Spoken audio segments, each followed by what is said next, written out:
when he's made his stop and still be ahead without actually having to pass him on the road, and that's a much easier way of doing it. That looks like one of the Williams. That's Boutsen in the pits. Yes, Thierry Boutsen in the pits, and that means to say that Alain Prost will now be up into second place, and it looks to me as though just as Mansell's stop was a long one, so is Boutsen's. He's having the nose changed.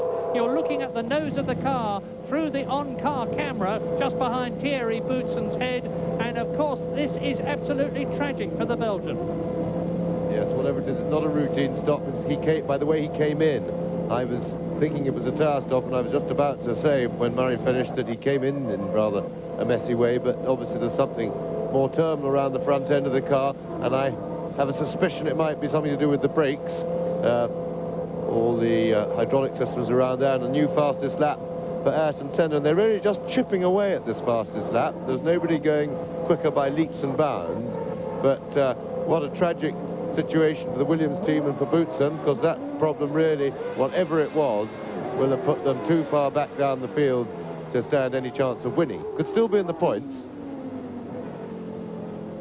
Yeah, Thierry Boutsen shooting out of the pits nearly took some mechanics with him, but now of course the two rivals from 1989, Ayrton Senna and Alain Prost, are out in front at Interlagos on lap 31 out of 71 as we look at the Dallara. And Alain Prost, there you saw a replay, and Boutsen's hit a tyre and wheel. Now that will have done his car no good at all.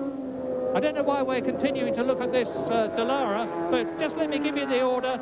It is now, of course, Ayrton Senna in the lead, and Alain Prost has pit stopped, so that means to say, with him back in the race, Nigel Mansell will be coming up. Berger's back into second position. Patrese is up there too. And we've got to wait for the completion of this lap to see how it affects the places. Now, Thierry Boutsen back in the running.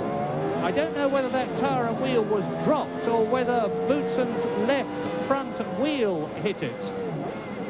It always surprises me that that doesn't happen more often in the pit lane, because when one driver is coming out, and now we're looking at Nelson Piquet, who is... Then a dramatic demonstration of how not to make a pit stop. Boutsen getting it all wrong to the alarm of at least one of his mechanics. At least he had the presence of mind not to emulate Mansell and engage reverse gear.